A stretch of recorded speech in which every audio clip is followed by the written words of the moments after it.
Islamic audio media, our lifestyle. এজন্য কিয়ামতের দিন মাল কাছে আসবে না, সন্তান কাছে আসবে না। ও সন্তানের বাপ, সন্তানের মা, সন্তানদেরকে দ্বীনি তালিম দেন, সন্তানদেরকে কোরআনের নসিহত করেন, সময় থাকতে সময়কে মূল্যায়ন করেন। সন্তান কখনো কখনো মা বাবার জন্য নেয়ামত, কখনো কখনো গজবের কারণ হয়ে যায়। সন্তানের কারণে বাবার মুখে হাসি ফুটে, আবার সন্তানের কারণে বাবা লজ্জায় মুখ দেখাইতে পারে না। টাঙ্গাইলে বয়ানে গেছি, এলাকার নাম হলো গোপালপুর। বয়ানের পরে দেখলাম যেই লোকটা স্টেজে আসলো, কালো মানুষ, লম্বা মানুষ, কিন্তু এসপি সাহেব দেখলাম তার সাথে মুসাফা করার জন্য গাড়ি থামায়া তারপরে আসছে। পরে বুঝতে পারলাম এই লোকটা গ্রাম্য মানুষ, তার সন্তান হাফেজ সালেহ আহমদ তাকরিম। সুবহানাল্লাহ। সালেহ আহমদ তাকরিমের বাড়ি টাঙ্গাইল গোপালপুর। কে তার বাবারে চিনতো? অথচ তাকরিমের কণ্ঠের তেলাওয়াত গোটা পৃথিবীর মানুষের কানে পৌঁছায় দিয়েছেন কে? সন্তানের উত্তম আদর্শ, কোরআনের বয়ান, কোরআনের নসিহত, কোরআনের অমীয় বাণী মানুষের কানে পৌঁছার কারণে রব্বুল আলামিন তার মর্যাদা বাড়ায় দিয়েছে। এজন্য বাবার মর্যাদা সমাজে বেড়ে গিয়েছে। আবার মসজিদে এমনও মুসল্লি লজ্জায় আসে না। কেন আসেন না? বলে আমার সন্তান রাস্তায় রাস্তায় বাবা খায়, গাঁজা খায়। মানুষ বলে বাবা খোরের বাপ, মানুষ বলে হারামখোরের বাপ, মানুষ বলে বেয়াদবের বাপ। এজন্য আমি সন্তানের কুকীর্তির কারণে লজ্জায় মুখ দেখাইতে পারি না। রব্বুল আলামিন বলেন এমন একটা দিন আসবে, সন্তান কাজে আসবে না, সম্পদ কাজে আসবে না, একমাত্র ফ্রেশ অন্তর কাজে আসবে। আজান শোনার পরে যেই কলিজাটা মসজিদের দিকে দৌড়ায়, আল্লাহর আওয়াজ শোনার পরে সব আওয়াজকে অস্থির মনে হয়, আল্লাহর আওয়াজের প্রতি সম্মান প্রদর্শন করে। এজন্য সন্তানদেরকে দ্বীনি তালিম দেন, সন্তানদেরকে কোরআন শিখান, রাসূলের আদর্শ শিখান। এই যুগে আমি দেখছি বড় বড় সচিবদের ছেলে মাদ্রাসায় পড়ে, র্যাবের অফিসার, শুধু তাই না ব্রিগেডিয়ার জেনারেল, শুধু তাই না শিল্পপতির সন্তানেরা অধিকাংশ মাদ্রাসায় পড়ে। কারণ যুগের বাতাস তারা বুঝতে পারছে, বাবার টাকা খায়া অনেক ছেলে মেয়েরা নষ্ট হয়ে যাচ্ছে। অনুরোধ করে বলি, যার 5টা ছেলে আছে একটা হইল আলেম বানাবেন। যখন কোন ইলমওয়ালা সন্তান ঘরে থাকবে, ওই ঘরটা কখনোই অতিরিক্ত মাত্রা অতিরিক্ত নাফরমানি হতে পারে না। আমাদের গ্রামে একজন নতুন এসপি হইছে, আমাদের কুয়াকাটা সাগর সাহেব, নতুন এসপি। এটা মিডিয়ায় চলে যাবে হয়তো তার কানে। জানুয়ারি মাসে প্রচন্ড শীতের ভিতরে দেখলাম তিনি মসজিদে ফজরের নামাজের জন্য আসছে। কোন মসজিদে পাবেন যে এসপি সাহেব ফজরের টাইমে মসজিদে আসে? পাওয়া যাবে? নাকটাই না ঘুমায়, এসপি সাহেব তো ব্যস্ত। মসজিদে আইবে ফজরের টাইমে, ওই আদা মরা যেদি হেডি আইবে, যেটির ঘুম ধরে না হেডি আইবে, লরে সরে না হেডি আই মসজিদ। জীবন তাগড়া নওজোয়ান যুবক অল্প কিছু আসে, বাকিগুলা ওই রাত 3টা পর্যন্ত তাহাজ্জুদ, পাবজি আর ফ্রি ফায়ার নিয়ে ব্যস্ত থাকে। এরপরে নাকটাই না ঘুম দেয়, কথা কর না কা, ফজরে খবর থাকে না। প্রশ্ন করলাম, ভাই আপনি ফজরের টাইমে মসজিদে? কারে কইেন না, আইতাম না শীতের ভিতরে, ঘরেই পড়তাম, কিন্তু প্যারায় পড়ে আইছে। প্যারা, প্যারা বোঝেন তো? প্যারাও বোঝেন না? চিপায় পড়ে আইছে। কেমনে চিপায় পড়ছেন? বলে আমার বউ সে তো মাওলানা, আমার বউ হইছে মাওলানা মানুষ, বাবায় হাজী সাহেব মাওলানা মায়া বিয়ে করাইছে। তো আমার স্ত্রী ফজরের টাইমে আমারে বলতেছে যে পুরুষ মানুষের জন্য জামাতের সহিত নামাজ পড়া ওয়াজিব, হয় তুমি মসজিদে যাও, না হয় কিন্তু আমি যাব। বউয়ের ঠেলায় পড়ে মসজিদে আইছে। তাহলে চিন্তা করছেন, ঘরের ভিতরে যদি 2-1টা মাওলানা থাকে, সব নাকটাই না ঘুমায় না, 2-1জন হইলো নামাজের জন্য জেগে যায়। কথা কর না কা? হ্যাঁ, ঠিক কথা। এজন্য সন্তানদেরকে কোরআনের তালিম দেন, মা বাবার সাথে ভালো ব্যবহার করেন। একজন পুরুষের সফলতার জন্য 2 জন ব্যক্তি লাগে। দুইজনই নারী, একজন হলো মা আর একজন হলো স্ত্রী। সফলতা চান না এমন কোন যুবক এখানে আছেন? চাকরি ভালো পাইতে চাই, ভালো টাকা পয়সা কামাইতে চাই, সম্মানী হতে চাই, মানুষের বাহবা পেতে চাই, এটা কে চায় না? সবাই চায়। সফলতা সবাই চায়। স্পষ্ট মনে রাখবেন, ঠান্ডা মাথায় বালিশে মাথা লাগায়া ভাববেন যে মোল্লাই কইছে কি।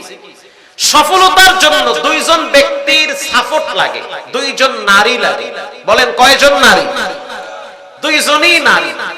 একজন হলো আপনার গর্ভধারিণী মা, মায়ের দোয়া লাগে। দুই নম্বরে স্ত্রীর সহযোগিতা লাগে। আপনি যত টাকা পয়সা কামান না কেন, স্ত্রী যদি বিচক্ষণ না হয়, জ্ঞানী না হয়, আপনাকে যদি সাপোর্ট না করে, আপনি এগিয়ে যেতে পারবেন না, বাধাগ্রস্ত হয়। কথা আছে না, ওই যে ডাক্তার মিজানুর রহমান আজহারী সাহেব বলছিল না একটা বয়ানে, নারীর মন বুঝলে নিয়ামত, না বুঝলে ওইটাও দেখি বোঝে না। মাঝে মাঝে মহিলারা জামাই গো কম্বল দিয়া যাইতে ধরে, এমন কায়দায় যাইতে ধরে, সকালে দেখি মইরা বেহা হয়ে রয়েছে। এরমও লাশ ঘরতে অনেক বাইর করছে। কথা কন না কেন? খাতা কম্বল দিয়ে শীতের দিনে একবারে যাইতে ধরে, লড়তেও পারে না মনে। তো নারীর মন কোন জায়গায় পেঁচায় থাকে এটা আল্লাহই ভালো জানে। এই জন্য বিয়ে করার আগে টুমফুম করা যাবে না, দেখে হইলে বিয়ে করা লাগবে। জাত গোষ্ঠী দেখা লাগবে। বিবাহ করার আগে দেখতে হবে যে ঘরের মাতবাড়ি কি বাপে করে না মায় করে। যদি দেখেন ঘরের মাতবাড়ি পুরাটাই মা করে, তো বুঝবেন ওই ঘরের মেয়ে আপনার ঘরে আসলে আপনার ঘরের চাবি গাড়ি সব হেয়ে নিবে। তবে আমারই সব দায়িত্ব দাও, হিসাব নিকাশ আমার কাছে, মাস শেষ তুমি আমার কাছ থেকে বেতন নিবে। কথা কন না কেন? ওই শিক্ষা তো ঘর থেকে নিয়ে আইছে। আর যদি দেখেন ঘরের কন্ট্রোলিং পাওয়ার বাবার হাতে, এক ধমকে মাই হইয়া পড়ছে, মেয়ের তীরের মতো রাখছে, ওই ঘর থেকে মেয়ে নিবেন, কসম আল্লাহ দাম্পত্য জীবনে সুখময় নেমে আসবে। আর এখন তো অনেক যুবকরা আছে শ্বশুর বাড়ি নাই, হ্যাঁ শ্বশুর বাড়ি হইছে পার্কে, শ্বশুর বাড়ি হইছে স্কুলের পিছনে, শ্বশুর বাড়ি হইছে ওই সিপাই চাপায় রিস্কার ভিতরে বিসমিল্লাহ ছাড়া বাদাম খায়। কথা কন না কেন? প্রিয় ভাইয়েরা আমার, একজন পুরুষ মানুষের সফলতার জন্য দুইজন ব্যক্তি লাগে, একজন হলো মা আর একজন হলো স্ত্রী। মা যদি আপনার জন্য দোয়া করে, কসম আল্লাহর, বাদাম বিক্রি করে খাইলো দিলের ভিতরে একটা শান্তি পাওয়া যায়। স্ত্রী যদি জ্ঞানী হয়, পুরুষ মানুষ বাহিরে কাজ করতে গেলে ব্যবসায় লস হতে পারে, পারে কি পারে না? বিদেশে গেছেন, মাইর খাইছেন, কিছু করার নাই, খালি হাতেই দেশে আইছে। বাহিরে কাজ করতে গেছেন, কাজ করতে গিয়া পাও ভাঙ্গে আইছে। ব্যবসায় নামছেন 10 লাখ নিয়ে, খাইছেন ধরা, এমন ধরা খাইছেন খারাইতে পারতে আছেন না। ঘরে যাওয়ার পরে ম্যাডামে যদি বেশকি মারে, এত মানুষে ভালো চলে, তুমি পারো না, কারণ ঘোড়ার ডিমের ব্যবসা করো। এক বেশকিতে 10 লাখ তো গেছে, আমরাও অর্ধেক কোন বইয়া যাই। আর স্ত্রী যদি বলে তুমি বেঁচে আছো, এটাই তো শুকরিয়া, প্রয়োজনে আমরা 3 বেলার জায়গায় 1 বেলা খাবো, তারপরও আমরা আপোষে মিল মহব্বত নিয়ে চলতে চাই, তুমি ভেঙ্গে পড়বে না, আবার শক্ত হয়ে দাঁড়াও, আবার দিনকাল ভালো হবে। ওই ঘরের পুরুষ কখনোই দুর্বল হয়ে হাত পা গুটিয়ে বসে থাকতে পারে না। পুরুষ কখনোই দুর্বল হয় না। এই বয়ান করলে তো মহিলারা খুব রাগ করে, তারপরও করমু। পুরুষ কখনোই দুর্বল হয় না, গাধার মতো খাটতে পারে, রাত জেগে নাইট ডিউটি করতে পারে, পুরুষ সব কিছু করতে পারে ঘরের নারীকে খুশি করার জন্য। কিন্তু পুরুষ দুর্বল হয় ঘরের নারীর ভেস্কির কারণে। মানে ঘরের নারী এমন ভেস্কি মারছে, আর রাত দেখে আর কাজ কাম সব শেষ, হেষ্ট কইরা মইরা ভূত হয়ে রয়েছে। এজন্য রব্বুল আলামিন বলেন, লা ইয়ানফাউ মালুন ওয়ালা বানুন, মাল কাজে আসবে না, সম্পদ কাজে আসবে না, সন্তান কাজে আসবে না, পরিষ্কার আত্মা কাজে আসবে। অন্তরটাকে নরম বানান, জাহান্নামের আগুন থেকে নিজেকে বাঁচান, কবরের জন্য প্রিপারেশন নেন। বাংলাদেশের ভিতরে প্রতিদিন মানুষের লাশ দাফন হয়। এই কক্সবাজার রোডে কত মানুষের লাশ আমি দেখছি। আমি বছরে না হইল 20 বার কক্সবাজার মাহফিলে আসি। কক্সবাজার এমন কোন এলাকা নাই যেখানে আমি বয়ান করতে যাই না। সেই খুরুশকুল বলেন, ঈদগাহ বলেন, উখিয়া বলেন, টেকনাফ বলেন, অলিতে গলিতে আমি সেখানে বয়ান করি। এমনও লাশ রাস্তায় দেখছি, জাহাঙ্গীর কবির নামক সাবেক এমপি ছিল ঢাকা, তার সন্তান ড্রাইভ করতে গিয়া চকরিয়ায় গাড়ি অ্যাক্সিডেন্ট করছে খুঁটাখালীতে। ফজরের টাইমে ইমাম সাহেব নামাজের জন্য যখন মসজিদে যাবে, তাকায় দেখলো গাড়ির গ্লাস ভাঙ্গা, মানুষের রক্ত রাস্তায় পড়ে আছে। যখন তিনি রাস্তার ঢালে নাইমা তাকায় দেখতেছে, মনে হইতেছে গরু জবাই করছে, রক্ত গলা দিয়া পড়তে আছে আর মানুষ গোংরানির আওয়াজ বের হয়। টাইনা টাইনা ৩-৪টারে উপরে উঠাইলো, মাদ্রাসায় নিয়ে গেল। তাকায় দেখলো ১০-১৫ মিনিট জীবিত ছিল, পরে হার্ট শেষ হয়ে গেছে, ভিতর থেকে রুহু বেরিয়ে গেছে। এই রোডে কত মায়ের সন্তানের লাশ পড়ে থাকে, ম্যাক্সিমাম দিন নাই। এক সময় কোটি কোটি টাকা কামাইতো, এখন চিকিৎসার জন্য মানুষের কাছে হাত পাইতা জীবন চালাইতে হয়। বান্দা চাইলে কিছুই পারে না, রব চাইলে সবই পারে। এজন্য যুবক যারা পায়ে হাত দিয়ে বলি, বর্তমান মানুষ বেশি দিন বাঁচে না। এই হায়াত নামের রেলগাড়ি চলতেছে, মৌত নামের স্টেশনটা সামনে দাঁড়িয়ে আছে। আজ থেকে পাক্কা নিয়ত করে নাও, জীবনে কোনোদিন নামাজ ছাড়বো না, হারাম খাবো না, আল্লাহর ভয় অন্তরে ঢুকায়া নাও। রাত্রিবেলা দরজা জানলা লাগাইয়া চোখের পানি ছেড়ে রবের দরবারে কাঁদো। আজকে সুস্থ আছো, হাত পাতা লাগে না, জীবনের শেষ প্রান্তে এসে ভিক্ষা করা লাগতে পারে। আমি তো খুব আল্লাহরে ডরাই, রব্বুল আলামিন যেই সম্মানে রাখছেন না জানি কখন রাস্তায় ফালায়া দেয়। কত মানুষকে দেখছি স্ট্রোক করে চেহারা বেঁকা হয়ে গেছে, হাঁটতেও পারে না। কত বক্তায় দেখছি রাস্তায় গাড়ি অ্যাক্সিডেন্ট করে লাশ পড়ে থাকে। জীবন হলো ওয়ান টাইম। রাসূল বলেছেন, ওয়া হায়াতাকা ক্বাবলা মাউতিক, মৃত্যু আসার আগে সময়টাকে মূল্যায়ন কর, যে কোনো টাইমে মৃত্যু চলে আসবে। এজন্য আমি ছোট্ট আকারে বলি, 3টা কাজ নিয়মিত করা লাগবে। 1 নম্বরে যথাযথ প্রতিদিন সালাত আদায় করা লাগবে, ইনশাআল্লাহ বলে। 2 নম্বরে জীবনে কোনোদিন আপনার ব্যবহার দ্বারা মা বাবাকে কষ্ট দিবেন না। আমি তো বলি আমার একটা পাওয়ার হাউস আছে, সেটা হলো আমার মা। আমি আমার ম্যাডাম রে বলছি, তোমার মতো ম্যাডাম 10টা আইলে গেলে আমার পশমও লড়বে না, কিন্তু মায়ের অভিশাপ যদি আমার জীবনে থাকে, 1 কদম সামনে আমি ইজ্জত নিয়ে আগাইতে পারবো না। জীবনে কখনোই মা বাবাকে কাঁদাবেন না। জীবনে কোনোদিন আব্বা আম্মার সাথে দুর্ব্যবহার করবেন না।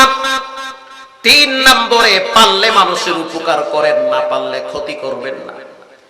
কারণ বুখারী শরীফের হাদিস, রাসূল বলেছেন, এক ভাই যদি বিপদে পড়ে আর এক ভাই যেন আগায়া যায়।